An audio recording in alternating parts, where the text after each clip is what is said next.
All right, so this is probably the last in my series about ideological possession, and I want to talk tonight about the end of ideology and the beginning of politics. We are at that time, and I mean that quite emphatically. As a political theorist, I must say I never thought I'd be living through a time like this. I thought things were settled for a while. I was completely wrong, and I think a lot of us were.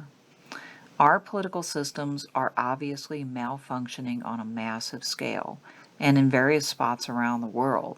There is a deep cynicism and either anger or apathy going on in the people.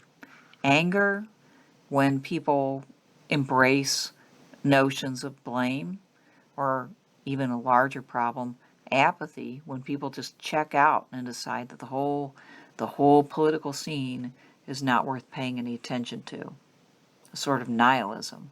In the current situation in Western democracies, at any rate, citizens are few.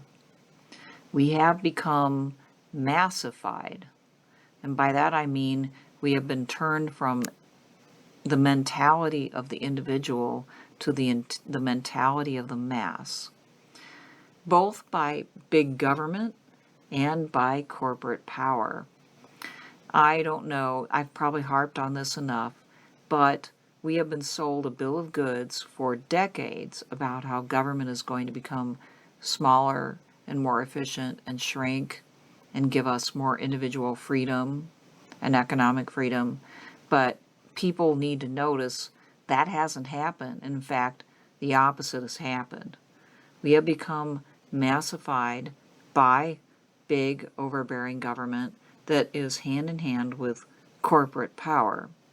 Between the influence of government and corporations, we have very little mental space left to be autonomous individuals. And this has created a great deal of a sense of a lack of freedom, a sense of precariousness, an uncertainty about the future. But as a result of that, there is an openness like never before that I've never seen in my entire life to new proposals. There's an openness to disruption.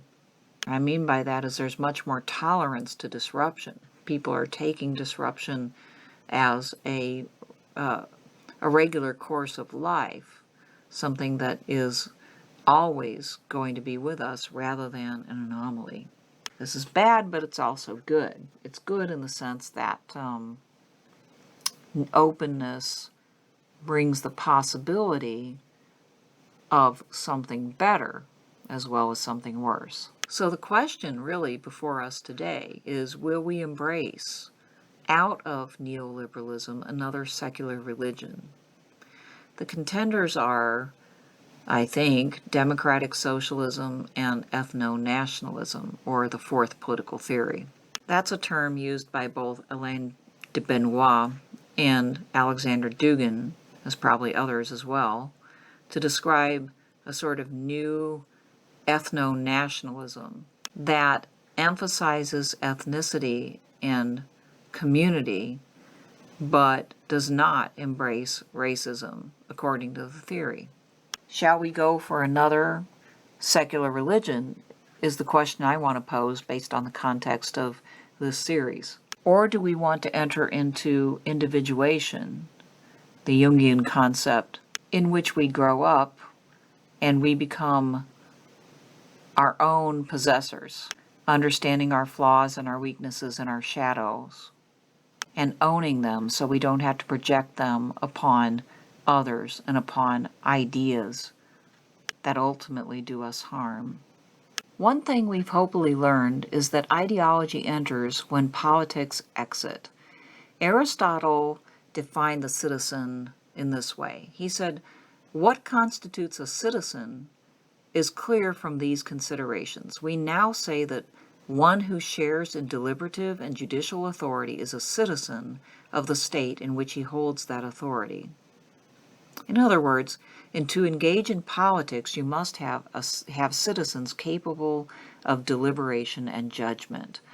Deliberation means that people have to eyeball each other, or at least virtually do so. They have to confront people with different points of view, and they have to value those people as fellow human beings and arrive at some agreement.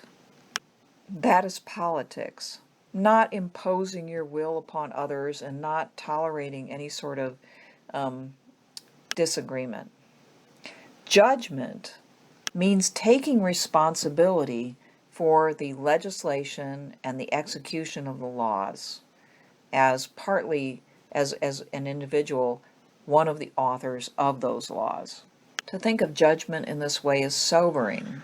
It's not about condemning and throwing the book and closing the door, but rather taking responsibility for the execution, the laws and the execution of the laws, because you are an author of them.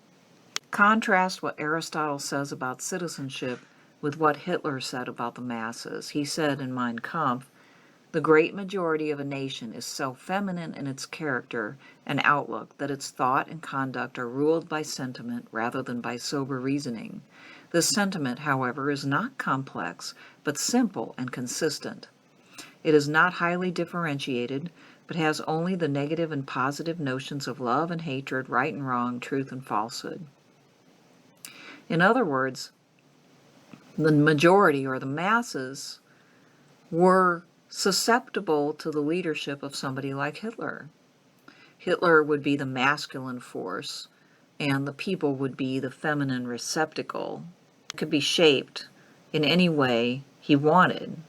They could be steered through their emotions, and they could be steered through simplistic, sloganistic notions of right and wrong, true and false. In other words, by emotional rhetoric. Aristotle knew that people were susceptible to this, and he knew that he was asking a great deal for people to become citizens, but he thought it was possible. We are living during a time when politics is exiting and ideology is entering again.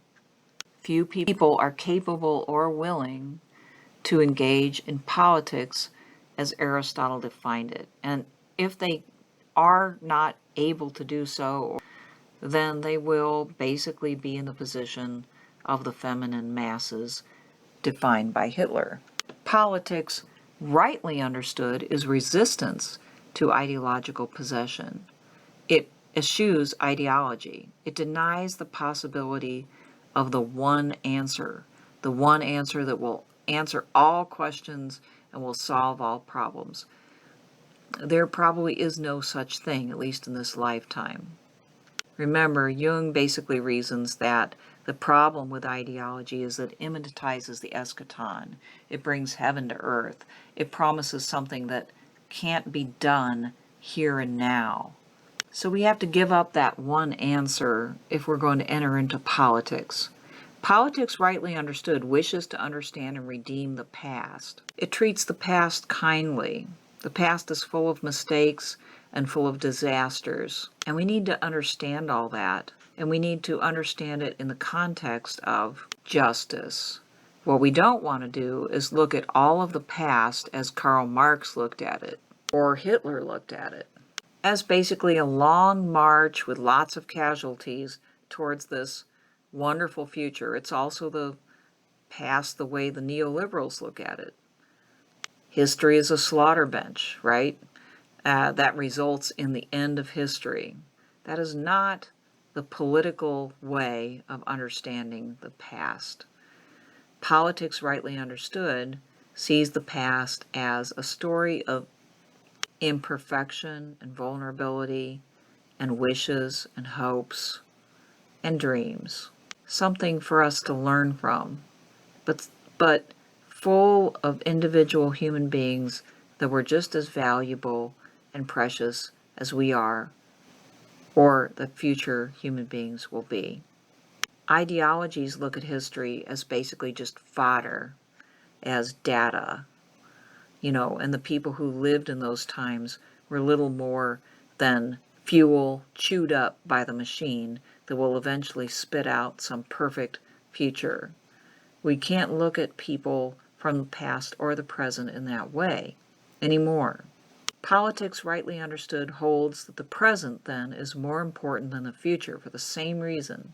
It's not that we shouldn't think about the future, but that if we look to the future for our definition, we avoid the responsibility for writing what we can in our present time, and we put it off into the future when technology or some ideological innovation will finally solve our problems. This is, as I said in a previous post, a fairy tale.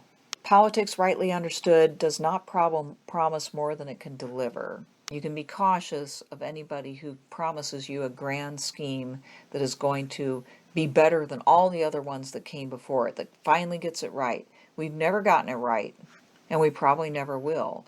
Politics, rightly understood, thinks in terms of better or worse for that reason, not in terms of absolute good and bad, or good and evil. And it is capable of holding principles dear, but also compromising. Compromising because we value the worth of our fellow human beings over our solutions. So I've been thinking about liberalism lately and how liberalism metastasized into neoliberalism and how it changed its nature in ways that make it unfriendly to individual liberty and freedom, and not particularly friendly to free speech or freedom of religion even. But does the fact that liberalism has become neoliberalism mean that nothing good is to be gleaned from the liberal experiment? Do we have to throw it out, in other words, and come up with something that is its opposite to try? It would seem to me that reasoning is what's gotten humanity into trouble for a long time now. That didn't work, it yielded some bad results, therefore we need to just get rid of it entirely and come up with the opposite and try that. But do we really want to get rid of everything that Enlightenment Liberalism had to give us? Now, granted that right from the beginning, liberalism was heavy on the economic side of the equation, that really what was most important to a thinker like Adam Smith or John Locke seemed to be economic growth and what it took to get there.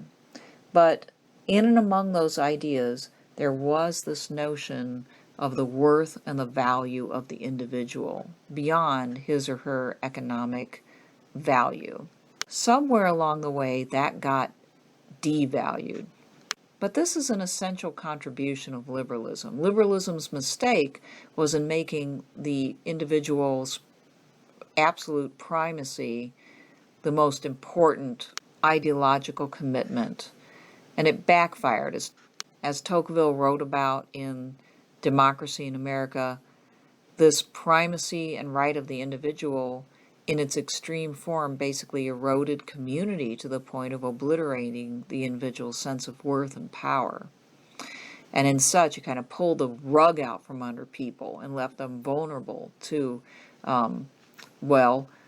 popular opinion and conformism, big government, and now, of course, corporate influence as well. So I would caution that we need the individual, that this is a contribution of liberalism that we don't want to throw out. Because to do politics instead of ideology or ideological possession, we need the individual because he's essential to citizenship.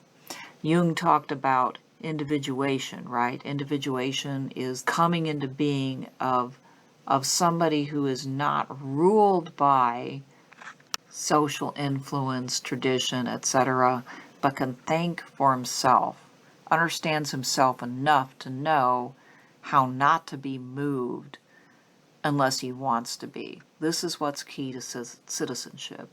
The individual, in this sense, is the social and political outcome of the development of Western Christianity, or more broadly, of the people of the book tradition, which includes Jews, Muslims, and Christians. The people of the book have in common this notion that God is forging a relationship with human beings and even with individuals, that the individual is valuable to God and that there is a relationship there. In the tradition of the book, the individual was never meant to be isolated and fragmented, but was meant to be a part of a community that could support him. I think before we go down the path of even hardline socialism or ethno-nationalism or any other ism that might present itself, our politics needs to aim at the development of community, and I mean genuine community, not programs, not projects, but actual community, meaning people cooperating with each other to make their lives better. This is what is crucially needed, and this is why both socialism and ethno-nationalism are coming back round to propose their solutions.